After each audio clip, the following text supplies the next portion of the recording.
Hello and welcome to the show, brought to you by the YAFC, or the Youth Advocates for Change.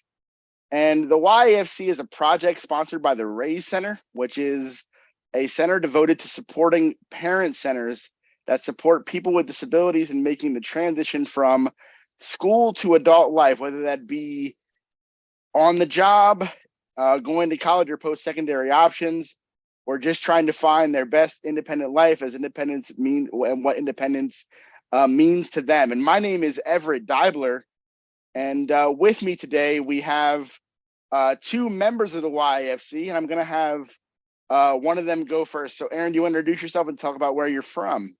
Sure. So I'm Erin. My pronouns are she, her, hers, and I'm from Minneapolis, Minnesota. And with Erin, we have... I am Jennifer. My pronouns are also she, her, hers, and I am currently in the Bay Area, California. Yeah.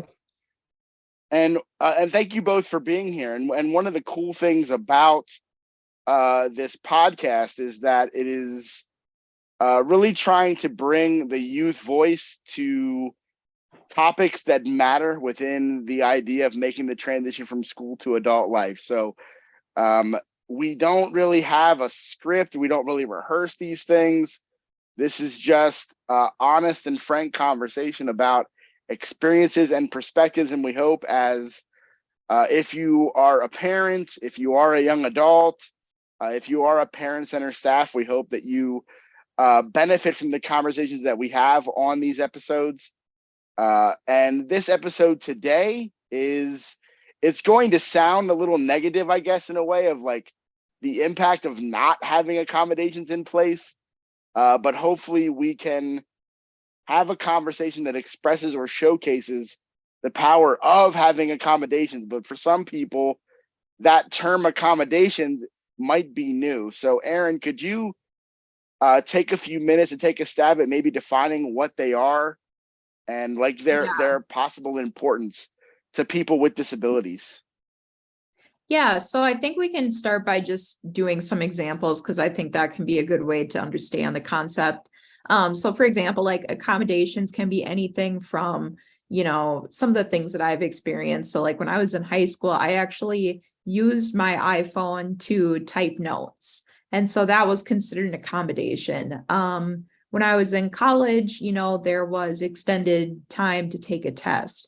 And so accommodations basically are something to assist someone to make it more an equitable experience. And it always has to be something that is a reasonable accommodation, because if you're, throwing something out there like, yeah, I need a Diet Coke every hour at my job, that's not reasonable. That's something you like, So it has to be something that is a reasonable accommodation, such as one of the other things I needed was a door that I could open to get into the bathroom. So that's pretty reasonable because when you're at work, you probably need to go to the bathroom at some point.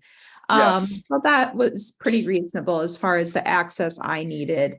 So yeah, that's kind of a good way to describe it. And the accommodations that can be provided can be simple things like an elevated desk, or extra time, like you said, extra time on a test, or testing in a quiet space when you're in school, or like when you're on the job. Maybe it's that you get to take, you work the same amount of hours, but you get to take more frequent breaks, or you have things like a standing desk.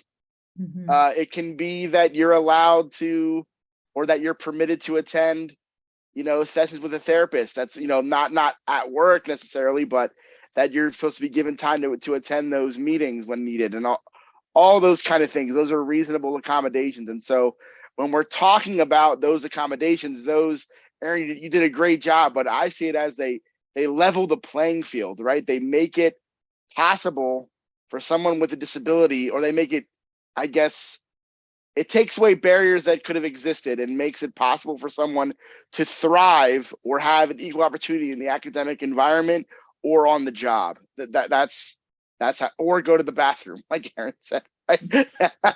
That's definitely a need.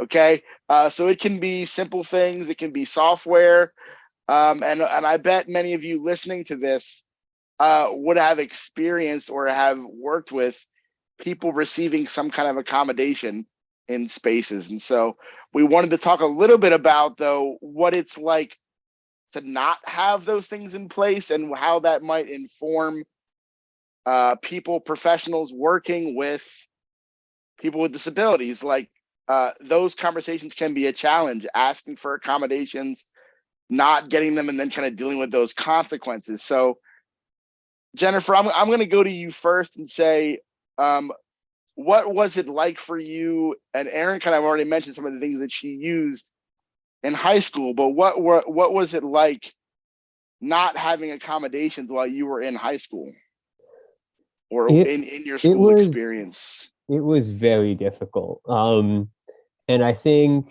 what ended up happening is, so I went to school on the East Coast, but this is not a story that is East Coast specific.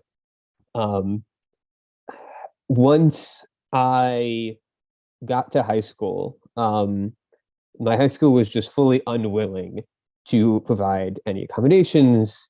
And they spent, we talking about reasonable accommodations, they spent more effort fighting to not give me accommodations than they ever did to do anything to help. And there were a whole bunch of legal challenges. And at the end of the day, none of it really helped me at all. In fact, very much hindered me. But the specific story that I like to tell is one of the things that we asked for was I really struggled to take notes in class. And I knew that, and but I never really understood how bad it was. And they fought us every inch of the way. They said, we can't give you notes because these teachers don't. They don't even have notes for class, so that they don't have notes to give you. And at the time, I myself kind of just accepted that. I was like, look, I had already internalized that I was not good at this enough, and I kind of gave up fighting at some point, even if some people around me were. So I never really understood how badly my schoolwork was affected by the fact that I was so focused on taking notes, I wasn't learning anything. Flash forward to a couple years ago, I am on the phone, on a phone menu, trying to get connected with a primary care provider. I eventually did get connected, but I had spent a couple of weeks trying to listen to the phone menu, and I could not do this work of both processing the words and writing down which options I needed to write. And eventually, in frustration, I reached out to someone, and I was like, can you just write down what I need to do in this phone menu? Then I can go through it, press the buttons, and talk to an actual person. And once they did that, once I had notes in front of me and I didn't have to focus on processing and writing at the same time, Yes. I had scheduled an appointment the next day, actually. It took me one day once I had those notes.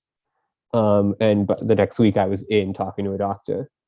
So was that like an epiphany for you? Like, it was an epiphany for me. It's like realizing that how much that would have helped if I could have just focused on class instead of trying to learn this skill that I was never going to be able to learn because of auditory processing stuff.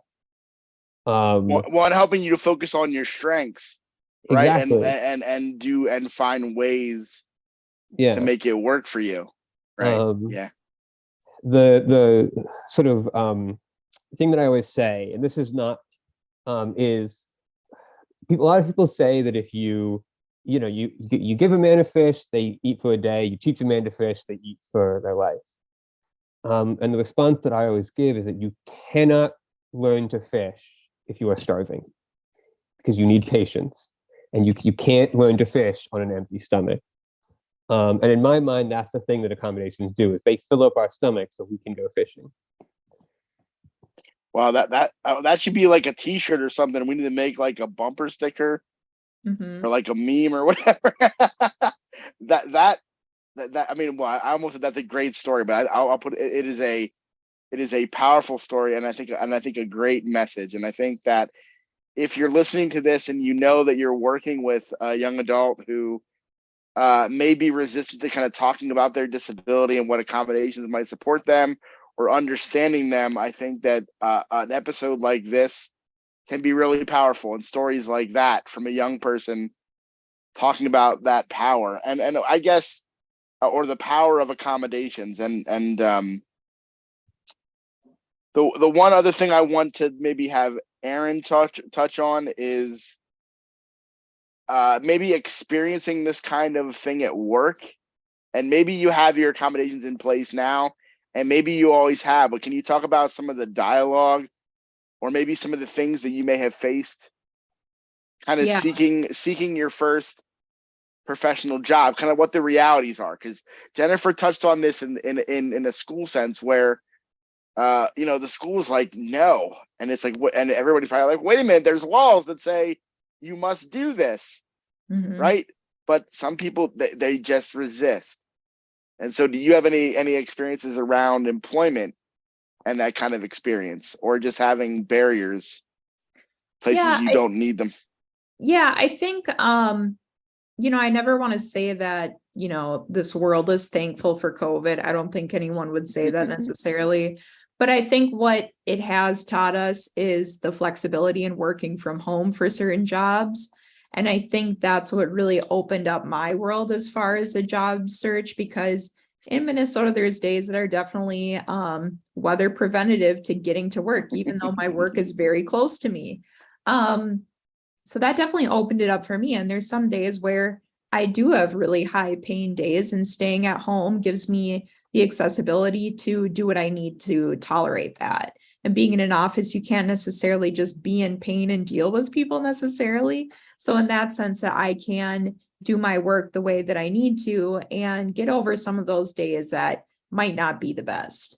So when it comes to accommodations with my job, it actually was like, I think within the first couple of days that we had to fill out a form that said, do you need any accommodations?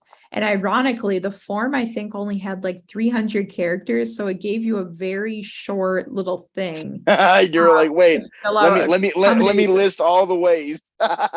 Yeah, so here's me like, doing like old form texting, where you leave out vowels. No, I'm just kidding. But it was one of those things where I had to contact one of the voc rehab people that I had been working with. And I was like, what do I do? Because I don't know if this is legally binding. I don't know if they're going to be following this or if it's going to initiate a conversation. I wasn't quite sure.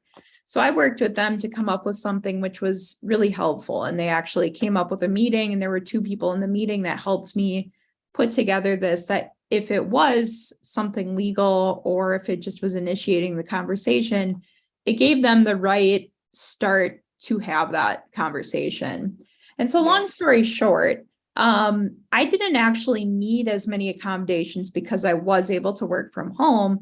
But when I went into work, there were more environmental challenges that were more challenging to me. So in that sense, the work from home aspect that was incorporated into my job was almost my accommodation, but it was something that came along with the job. So in a sense, there's sometimes that kind of the matching of the job to what you're able to do, I think, can sometimes be important. And that comes with job exploration and some of the things that I did in college to kind of uncover some of those things.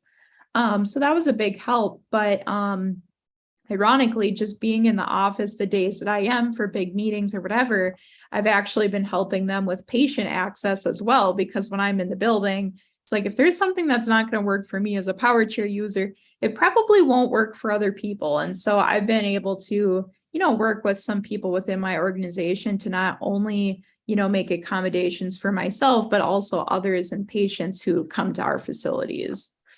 Sure. And I think wow, I never thought we'd go from like, teaching people to fish and that kind of statement to COVID was a blessing. But Yeah. but in an odd way, I have to agree, because I feel like being a person with a disability myself who uses a chair, I have always said that work from home would be one of the greatest gifts that someone could be given for someone with a physical disability in this space.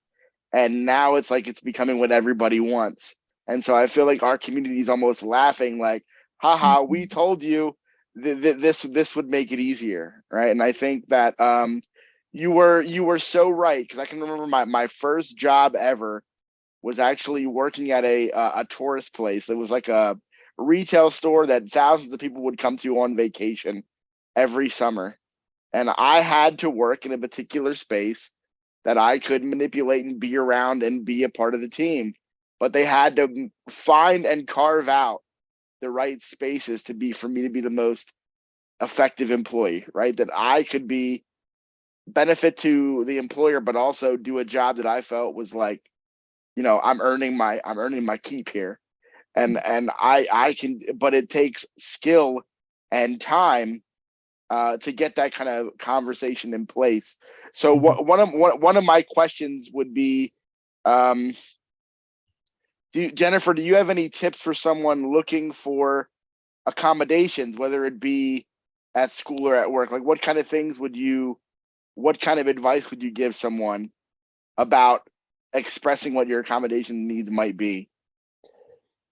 I think the first thing that I'd say is you're not going to know how game changing these accommodations are until you get them. And you might have some idea of like, this is something that I'm struggling with, or you might not. You might not realize that everyone else isn't struggling with this. But if you start to get an inkling, chances are at least that accommodations are going to be game changing in a way that you can't fathom until you get them. And keeping that in mind, I think is the huge thing, was the huge thing for me when it came to not being like, oh, I can live without this. Because having a life right now that I've set up with those accommodations, on the like lowest points is still miles easier than it was pre-accommodation. Before, but how did you go about getting that life of accommodations in place? What kind of things did you do? I think I looked at this and I was like, okay, this is where the cracks are. And then I just followed them to the beginning. So the example I gave before is I realized that I was struggling to go through a phone menu. And I said, look, I have a brother. I can call my brother and I can say, hey, can you listen to this and tell me what it says? Right. And it takes a minute out of his day and it saves me a week of waiting to get medicine, or to get a primary care provider in this case. Yeah. And so I feel like part of what you're saying a little bit is that, like, it's understanding what you might need and then sometimes thinking outside the box. And Aaron kind of mentioned this too in a roundabout way, in saying that, hey, I got to sit down with two people and have a conversation about this. So I was able to think outside the box. And then it could be as simple as, I'm going to call my brother, or I'm going to stay home a lot to do my job. Yeah. Or at work, the job that I work has a lot of walking around. And if someone says like, hey, I can't do that today for whatever reason, just not pushing back to them. And then if I'm like, hey, I can't do this one thing because this is the thing that I struggle with and I just need someone else to carry it. Even not in an official capacity, because it definitely helps to have that in an official capacity. But just knowing when a little bit of help is going to mean a lot of help. Knowing when a reasonable accommodation from someone else is going to be life-changing for you, that is the key to getting the things, and being able to accept that like this is not a big deal for other people. And I guess the buzzword that you're bringing up is natural supports, right? It's hey, I work with these people and we have the way that we do things, and it's like a natural support for them to just support you, but it doesn't impact the job or the work you're doing negatively or otherwise. Aaron, I don't know if you have other advice about tips for obtaining accommodations when you're going to an employer or in college, like the steps that you might have followed that were easiest for you. Yeah, there's something that I keep kind of going back to, and I think you could also relate it to, in a medical setting as well, is that I always say to people that you are your best advocate. And so relying on other people all the time won't be your best option, unfortunately. And so what I always say, if there's someone that doesn't fully understand your situation, if there's the opportunity to explain it to a different person, you might have a better outcome. And they might even have a better solution that will help you in the long run. And so that's a big thing to me, is that, before, when I've worked in folk rehab, for example, there was someone that just did not get it, and I'm pretty thorough and I explain things. And I've been through, the trials and tribulations of trying to figure out what works for me. And even when I came to them with kind of a, here's my situation and here's the solution that works, they just wouldn't understand it. And so even though it can be awkward, requesting to work with someone else can be life-changing.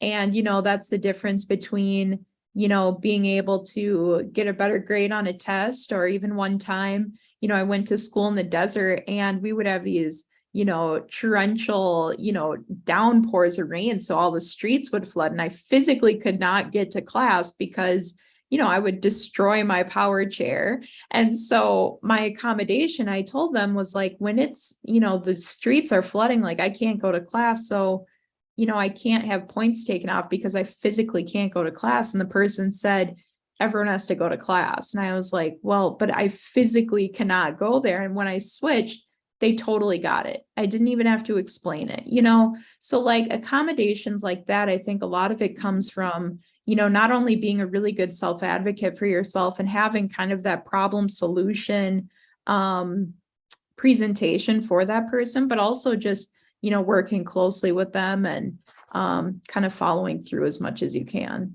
I think one of the things that you said, I mean, this is great. I mean, you guys are like coming up with these golden nuggets of like little sayings or little quotes that are amazing. But one of the things that is a reality about getting accommodations, I think, is that you may come across people and organizations that just don't get it. And in other episodes, if you're listening to this, we've talked about this idea that there will just be people and places that don't connect with you and recognize what your needs might be. Even if you're explaining it and explaining it and explaining it, they just won't. But if you can find the right people that do get it, you will thrive. And so it matters to know what your disability is, how that impacts you, and what you might need. But you also want to be thinking about, when you go to college, when you're going to get a job, does this place work for you? Like, you're almost also working an interview and talking to them too, right? Do you feel you're going to have the support that you need? Do they understand and value that you are there to do your best and to thrive, right? And so finding those people that can not only support you but also empower you to do what you want to do is really important too. That's kind of what I heard you say, is like, hey, I couldn't get to class in the rain. This professor was being unreasonable about it. I made a switch. Next person got it. I was fine, right? It's literally making that right connection. So if you're working with young adults to do this process, help them understand the power of accommodations and what they mean and how impactful they can be. But I think also help them to identify places where they can find the most support for themselves. And so I want to close and say, is there any tidbits of advice that you might just have for how can I put this in the right way? A young adult who might be considering kind of speaking up about at their IEP or at college about what they might need, and maybe they're a little bit afraid. Is there any advice that either of you have about kind of facing that and what, and that, to kind of close it out? Somebody want to take a stab at that? I probably should have picked somebody, but I don't want to put you on the spot for this, because I work at a college in disability support outside of being a podcast host, right? So like I talk to students almost every day who say, I had accommodations in high school. I don't want them now.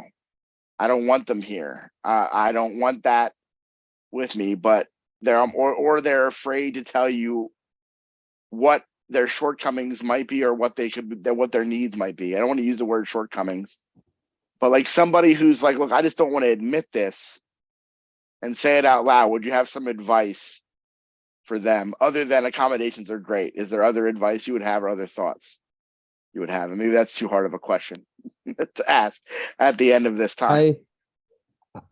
I do think you put on something here is that there is a I don't want to I don't necessarily that it's like internalized ableism, but there is a tendency I feel like to be like, I had these in the past, but now I won't need them. As if they're this like temporary thing that like is going to go away. You just put it's going to go away. So now you don't need it anymore. And I think a lot of that comes from shame around having accommodations or being shamed. Yes. And I think the idea that like an accommodation is just leveling the playing field. It's not making it easier for you than others. It's making it easier for you in the way that it's easier for everyone else to do this specific thing. And so sometimes like it can feel, it isn't something to be ashamed about if you need accommodations, and there's nothing wrong with that. And I don't know how to get across that message other than just lived experience of like, my life is better when I have accommodations. Right. Full stop. Well, and I think, and you know, and I've been, and I guess we'll kind of close on this, and I don't mean to be the last thought here, but I'll say that I've gotten into arguments sometimes. I'll play politely stern discussions, right, with professionals that work in the school system that say, oh, well, an IEP is confidential and only certain people need to know and everything else. But I have talked to so many students that say, I feel like everybody knows what my accommodations are. And I don't really like that. Even if you're a chair user like Aaron is, that it's like, it's literally out there. It still sometimes can feel like everybody in this school knows about what my deal is. And even though they don't go out and blurt it out to the world, you feel like everybody knows, right? Everybody knows. And I can honestly say that when you go to college or when you go on the job, those conversations are, would you both agree that they're more private, like on the job and in college? Absolutely. There's Or a that it's huge difference. Yeah. And so I always tell students or people that I'm talking to that like, nobody's really going to know about this outside the office. And the only reason they're going to know anything is because you're going to request the accommodations with a memo that indicates that you qualify for them, right? So, but there's no information about why or what's the reason. And so it's literally up to them to kind of carry that out. And I guess that would be one of the last piece is that accommodations as you get older are up to you to be your own best advocate and have those conversations. A job can help you, but Aaron mentioned this way back in the beginning about like the interactive process of having that, what was it, a piece of paper, Aaron? And you had to ask like, does this mean this is happening now? And, yeah, it gets right? confusing, right? Yeah, but you are typically, and so why you were probably confused is like, hey, wait, I'm the one that initiates this conversation. I'm the one that should be, they shouldn't be, right? So like, you know, so you as the young adult or you as an adult as you age, it's up to them, it's up to you to have that conversation. And so if you're a parent or working at a parent center, you want to make sure that you're helping families understand, number one, what the power of accommodations are, how not having them could be a hindrance, and then helping people understand how to help their young adult best advocate for themselves as they get older, because it doesn't ever stop. Like Jennifer said, it doesn't go away. Yeah. It does not go away. And one last thing to add on that, because it doesn't go away, it is important as the whole topic here is transition, right? One of the big parts of transition that is a huge stumbling block is going from someone who is not the primary person asking for these accommodations to being the primary person who has to ask. And I think one of the ways that we can Yes. smooth that transition over, both in as professionals and as parents who are listening to this, is to, from a very early age, start having greater involvement and saying, like, this is how you're going to do this when I'm not here, or when I'm taking more of a back seat. Yeah. Yes, because if you don't, the accommodations that were in place at one time will not be. Yeah. And people will feel that impact as they move on throughout their life. I think that's a great way to kind of end this conversation. Thank you, Aaron, and thank you, Jennifer, for your thoughtful insights. Again, Jennifer, I wish you could remember exactly what you said so we could put that on a t-shirt or a mug and just sell it somewhere. The yeah, yeah. you teach someone to fish and they can You can't survive. learn. Yeah, the statement I go with is you can't learn to fish on an empty stomach. And in order for me to go fishing, I have to be fed first. I mean, that's what I heard. So I love that. Have a good one, everybody, and thank you for listening. And listen to our other episodes on other topics. And we hope that you'll stick around, and we'll see you soon.